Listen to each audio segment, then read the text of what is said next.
Welcome to CSK vlogs.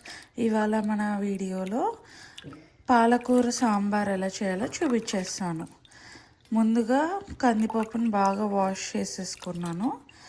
ఇప్పుడు దీనిలోకి cut చేసి పెట్టుకున్న పాలకూర కూడా వేసేసుకుంటున్నా.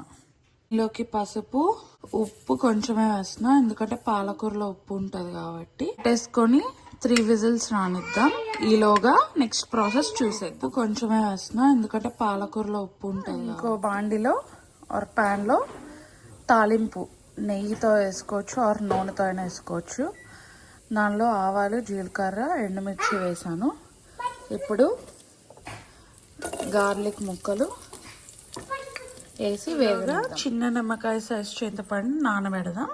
దీనికి ఒక టిప్ ఏంటంటే పెట్టేసుకొని ఒక 30 సెకండ్స్ పెట్టామంటే త్వరగా నానిపోద్ది. ఇందులోకి పసుపు, కరివేపాకు ముక్కలు కొని బాగా వేగనిద్దాం.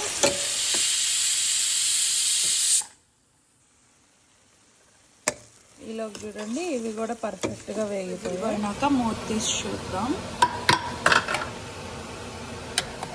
చక్కగా ఇలా ఉడికిపోయింది కదా. దీన్ని తీసుకెళ్ళి ఆ బాండిలో వేసేసినాక ఇప్పుడు చింతపండు పులుసు. ఈ స్టెప్తో ఆపేస్తే పాలకూర పప్పులాగే ఉంటుందండి మనకి. ఇప్పుడు సాంబార్ లాగా చింతపండు ఇట్లా నానిపోయింది కదా. ఇలా స్క్వీజ్ చేయలేరు అనుకుంటే చింతపండుని చిన్న మిక్సీ జార్లో వేసేసి ఒక తిప్పు తిప్పొద్ది. జస్ట్ వాటర్లో వేసి వాష్ చేసేసుకుని స్క్వీజ్ చేసుకొని చింతపండు పులుసు వేసేసుకున్నాం. వేసాక కలిపేసుకొని కొంచెం ఉడకనిద్దాం. కొంచెం కారపొడి వేద్దాం లైట్గా, కొని ఉడకనిచ్చేద్దాం. అప్పుడు ఈ స్టేజ్లో కొంచెం సాంబార్ పౌడర్ వేసుకుందాం.